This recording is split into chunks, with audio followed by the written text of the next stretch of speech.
Before the toastie maker took over every worktop in Britain, your Nan had something better. A grill, a loaf of white sliced, and about 10 minutes to spare. She could turn the cheapest odds and ends in the larder into something hot, golden, and comforting enough to silence a hungry house. No fancy machine, no recipe book, just instinct, thrift, and a knife scraping butter right up to the crust. Today we are counting down 25 cheap British toasties your Nan made in minutes. The melts, the rare bits, and the sweet treats that fed a generation on almost nothing. Number 7 might start an argument in the comments, so hit that subscribe button and let's begin the countdown with number 25. Number 25.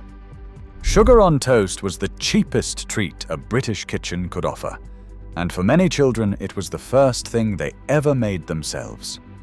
Your Nan would toast a thick slice of white bread under the grill until it went golden, spread it edge to edge with margarine while it was still hot, then scatter caster sugar across the top until it crackled.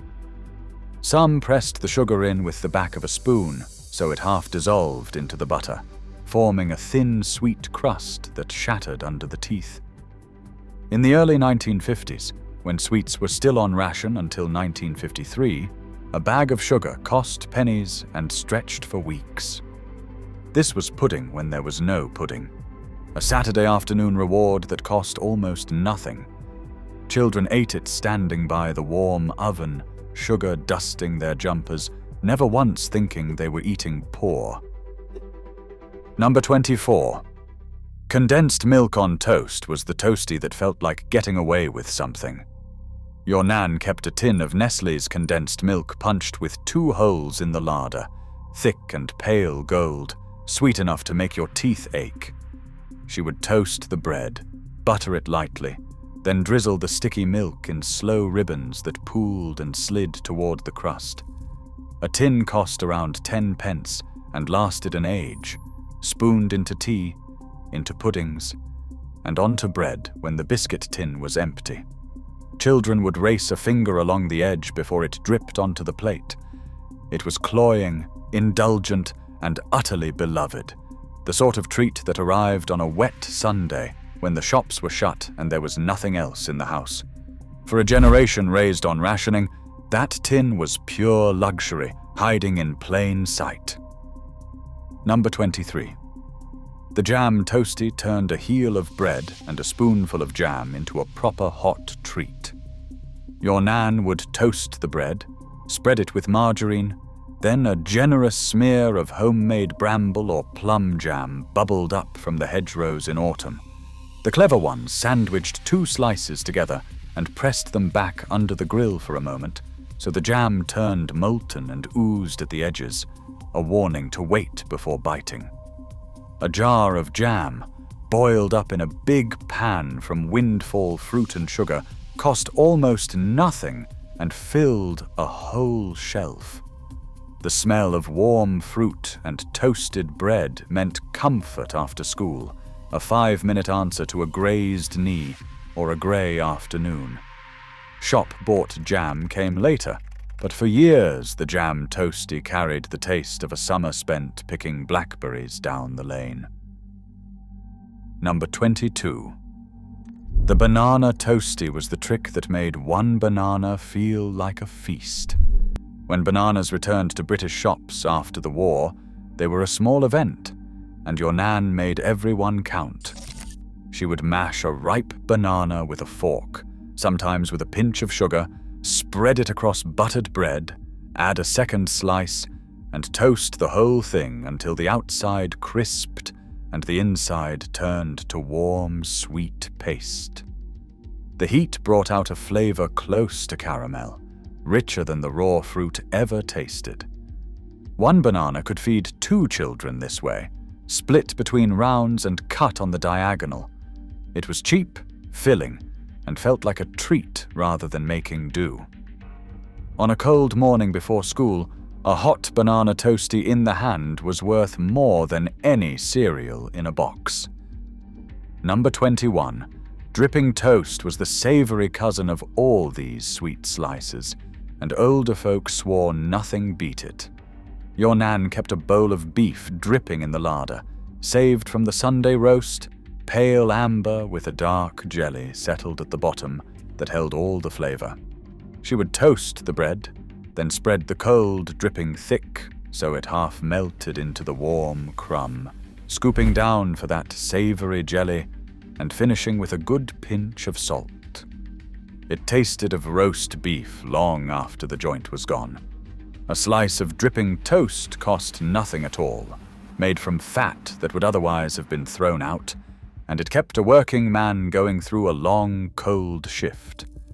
Doctors would frown at it now, but grandfathers ate it by the plateful and lived to 90, and every mouthful tasted of Sunday dinner. Number 20.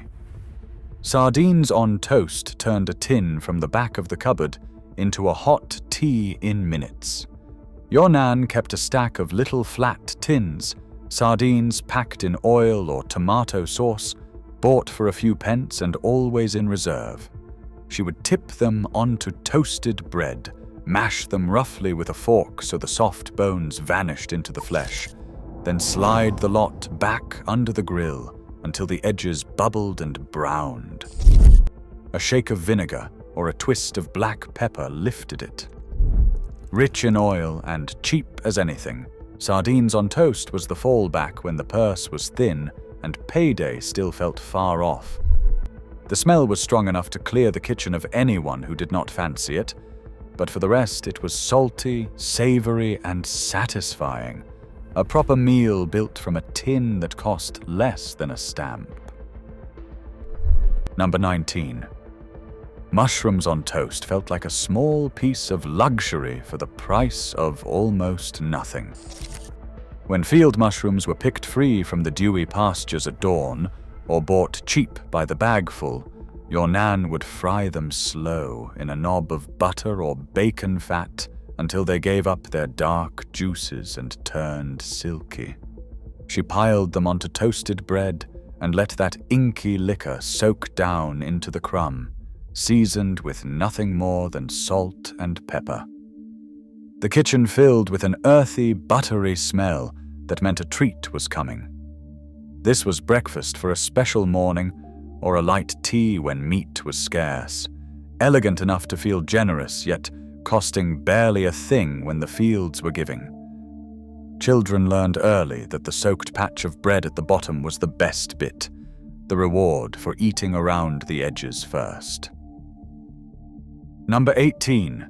Beans and cheese toastie married two of the cheapest tins in Britain into one glorious hot mess. Your Nan would warm a small pan of Heinz baked beans, toast a slice of bread, pile the beans on top, then blanket the lot with grated cheese before sliding it under the grill until it blistered and bubbled gold. The beans cost around 7 pence a tin, and a wedge of cheddar went a long way when grated. It was messy, filling, and impossible to eat tidily, the beans always finding a way to slide off the edge. This was the tea that appeared on a Friday when the week's money had nearly run out, hot and hearty and needing nothing else beside it. The children never knew it was thrift on a plate. To them it was simply the best kind of dinner, eaten with a spoon and a slice of bread to mop the plate. Number 17. The fried egg toastie was the fry up squeezed into a single hot round. Your Nan would fry an egg in a little dripping until the white crisped brown at the edges, and the yolk still trembled, then lay it on buttered toast, fold or top it with a second slice, and press it down so the yolk broke and ran golden through the bread. A twist of pepper, a shake of salt, and it was done. Eggs from the back garden hens, or bought cheap by the half dozen, made this one of the most reliable teas in the house. It was quick, it was hot, and it filled a hungry child before football or a mother before the washing. That first bite warm yolk soaking into toast was one of the small, perfect pleasures of a British childhood, gone in 4 bites and remembered for a lifetime. Number 16. The corned beef toastie stretched a tin from Argentina across a whole family's tea. Your Nan pried open the little tapered tin with its own key, sliced the dense pink meat thick, and laid it on buttered bread with a smear of brown pickle or a slice of raw onion. The clever ones grilled it, the fat softening and the edges catching. The whole thing pressed under a second slice until it held together. A tin of corned beef cost around $1 and could feed 4 this way. Insurance in the cupboard for a week when the butcher was too dear. It had a salty, savory tang, unlike anything else, and a texture that crumbled and held all at once. For families who remembered leaner years, that blue tin sitting on the shelf was a quiet comfort, a promise that tea was never more than 10 minutes away. Number 15. The Spam toastie carried a whiff of wartime that lingered long into peace. Your Nan sliced the pink luncheon meat from its tin, fried it until the edges caramelized and crisped, then laid it on toast with a slice of cheese melted over the top and perhaps a smear of mustard. That tin, a legacy of American supplies through the war, cost little and kept forever, and it turned up in kitchens across Britain long after rationing ended. Fried Spam had a salty richness that children loved, and a smell that filled the kitchen the moment it hit the pan. Pressed between buttered bread with the cheese gone gooey, it made a tea that felt substantial for pennies. Some turned their noses up at it in later years, but for those who grew up with it, a hot Spam toastie was proof that even the humblest tin could taste like a proper feed. Number 14. The tuna melt arrived a little later, but earned its place at every busy tea table. Your Nan would drain a tin of tuna, mash it with a spoonful of salad cream, and perhaps a little chopped onion, spread it thick on bread, then bury it under grated cheese and grill until it bubbled and turned golden at the peaks. A tin of tuna and a knob of cheese fed the whole family for the price of a newspaper. It was warm, savory, and rich, the salad cream keeping the fish moist while the cheese formed a blistered crust on top. This was the tea for a night when there was no time to cook properly, thrown together and grilled while the kettle boiled. The children came running the moment they smelled the cheese catching, and the plate was scraped clean before anyone thought to ask what was in it. Number 13. The bacon toastie was the sound and smell of a Saturday morning in a British house. Your Nan would grill a few rashers of streaky bacon, the cheapest and fattiest cut, until they crisped and spat, then lay them across buttered white bread with the fat still hot, pressing a second slice down so the bread soaked up the juices. Some added a smear of brown sauce, and battles were fought over red versus brown for a lifetime after. A packet of bacon offcuts cost a fraction of the proper rashers and tasted every bit as good this way. That first bite, salty bacon and soft bread slick with fat, was worth getting out of a warm bed for. It was quick, it was cheap, and it turned a slow weekend morning into an occasion. The kitchen loud with sizzle, and the whole street able to smell what the neighbors were having. Number 12. The cheese and pineapple toastie sounds strange to modern ears, but your Nan swore by that sweet and savory clash. She would lay slices of tinned pineapple, drained from the syrup, across buttered bread, cover them with a thick layer of grated cheddar, and grill until the cheese melted and the pineapple edges caught and caramelized. A tin of pineapple rings, a treat bought for special occasions, cost around 9p and turned an ordinary cheese toastie into something almost exotic. The heat softened the fruit, and drew out its sweetness, cutting through the sharp, salty cheese in a way that felt daring at the time. It was the taste of the buffet table and the cheese and pineapple hedgehog, reimagined hot and pressed. Children who wrinkled their noses at first bite often came back for seconds, converted by that first surprising rush of warm, melted cheese and sweet, tangy fruit. Number 11. The cheese and apple toastie was a quieter kind of magic, born from an old northern habit of eating cheese with fruit. Your Nan would slice a crisp eating apple thin, lay it over buttered bread with a good handful of grated cheddar, and grill it until the cheese ran and the apple softened into something warm and fragrant. Apples cost little, gathered free from a garden tree or bought by the pound, and a sharp one balanced the richness of the cheese perfectly. The smell of toasting cheese and warm apple filled the kitchen with something close to autumn. It was the sort of tea that felt clever without trying, a combination that pubs and cafes would later charge a fortune for. Your Nan simply knew, the way she knew most things, that cheese and apple belonged together, and she made it hot on a slice of bread for the cost of next to nothing. Number 10. The cheese and tomato toastie was the workhorse of the British tea time, reliable as rain. Your Nan would slice a ripe tomato, lay it over buttered bread with a thick layer of grated cheese, season it with salt and pepper, and grill until the cheese bubbled and the tomato collapsed into soft red pockets of juice.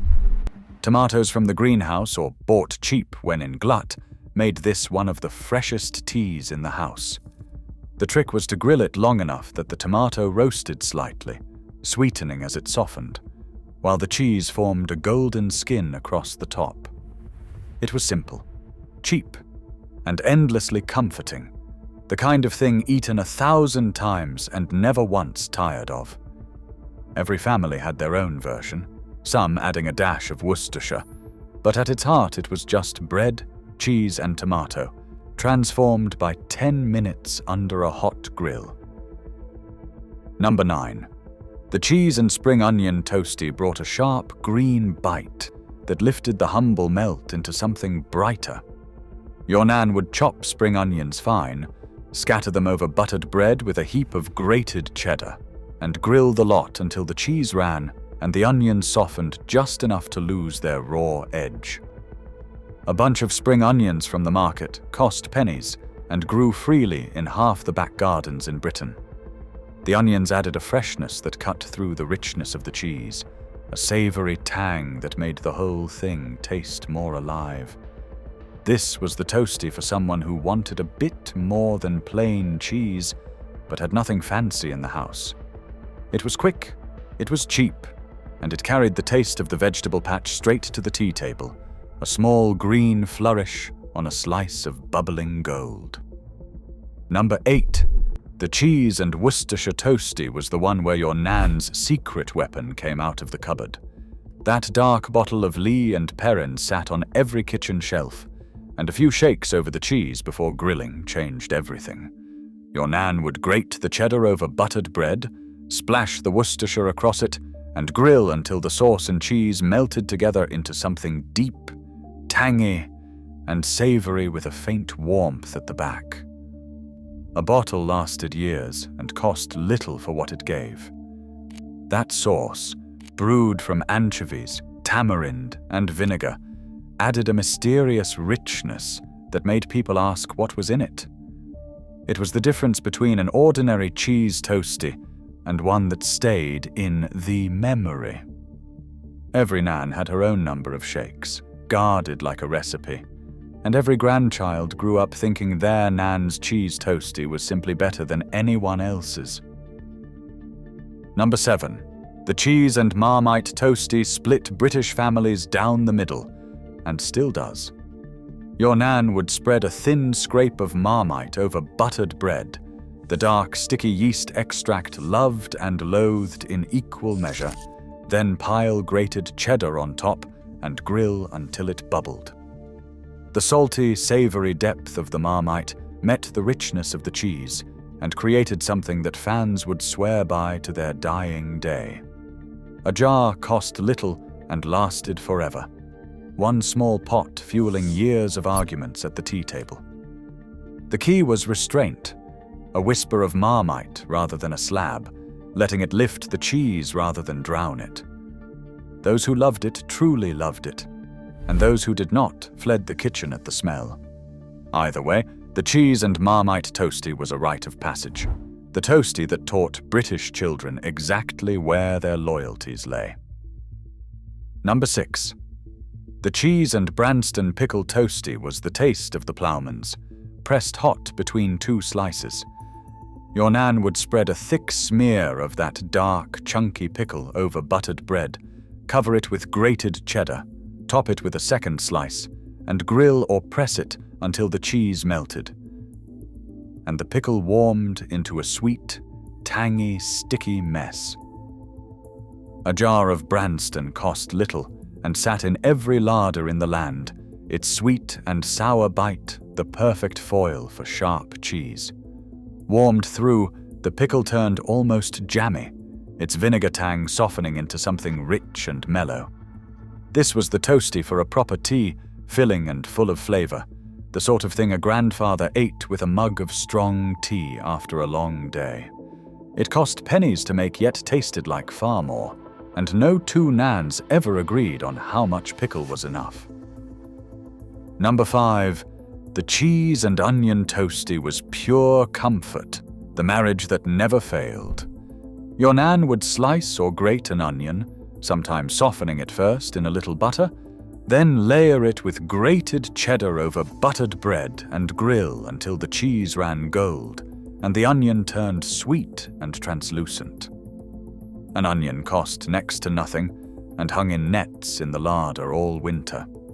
The sweetness of the cooked onion against the salt of the cheese was one of those simple, perfect pairings that never grew old. The smell alone, cheese catching and onion softening, could bring a whole family into the kitchen.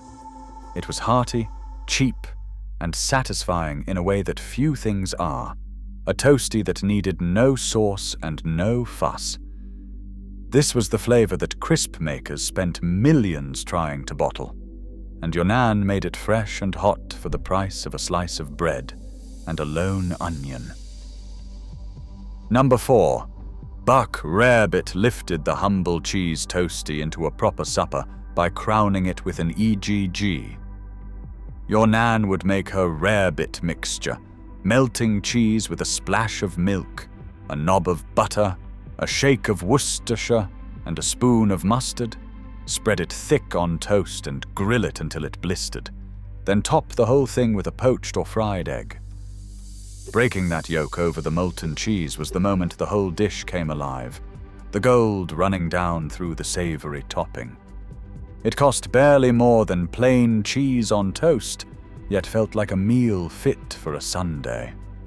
The name came from the Welsh rarebit beneath it, the buck being the egg added on top. It was the tea for a hungry husband or a growing lad, rich and filling and finished in 10 minutes, proof that your Nan could make even eggs and cheese feel like a treat. Number 3. Welsh rarebit was the grandmother of every cheese toastie, the proper old dish that turned melted cheese into an art.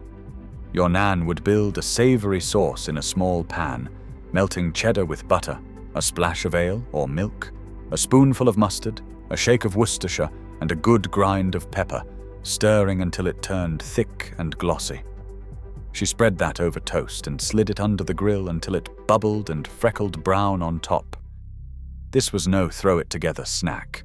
It was a dish with pride behind it, recorded in cookery books for centuries and eaten across Wales and beyond as a supper in its own right. The cheese cost little, stretched with milk and seasoning into something far grander than its parts. Cut into fingers and eaten hot, Welsh rarebit was the sophisticated end of the cheese toastie, the version your Nan made when she wanted to show what she could do. Number 2. The cheese and ham toastie was the one every child begged for, the toastie that felt like a proper dinner. Your Nan would butter 2 slices of white bread, lay a slice of boiled ham between them with a thick layer of grated or sliced cheddar, then press and grill or toast the whole thing until the outside crisped golden and the cheese oozed at the seams. Later, when the Breville toastie maker arrived in the 1970s and clamped every kitchen into 2 neat sealed triangles, this was the filling that made its name. A little ham from the corner of the joint and a wedge of cheese fed the family for pennies. That first bite, molten cheese burning the roof of your mouth because you could not wait, is one of the truest memories of a British childhood. It was quick, cheap, and endlessly loved, the toastie by which all others were measured. And in first place, the plain cheese toastie under the grill crowned them all, the simplest and most sacred of them. Before machines, before sealed triangles, your Nan made cheese on toast the old way. A thick slice of white bread toasted on one side, turned over, buttered, then piled with grated cheddar and slid back under the flame until the cheese bubbled, blistered, and caught brown at the edges. That was it. No filling, no fuss, no fancy sauce. Just bread, butter, cheese, and a hot grill. A wedge of cheddar cost little and fed a family this way for days, the cheapest hot meal a British kitchen could produce. Yet nothing in the world tasted better on a cold afternoon than that first bite, sharp and salty and molten, the crust crackling and the cheese stretching. It was the toastie your Nan made in 5 minutes without thinking, and the one you have been chasing ever since. So there you have it. 25 cheap British toasties your Nan made in 10 minutes flat. From sugar on toast to the humble cheese melt that started it all. Which one takes you straight back to her kitchen? Let me know in the comments and settle it once and for all. Red sauce or brown, Marmite lover or hater, and whether pineapple has any place on a toastie at all. Your Nan knew. Now you do too.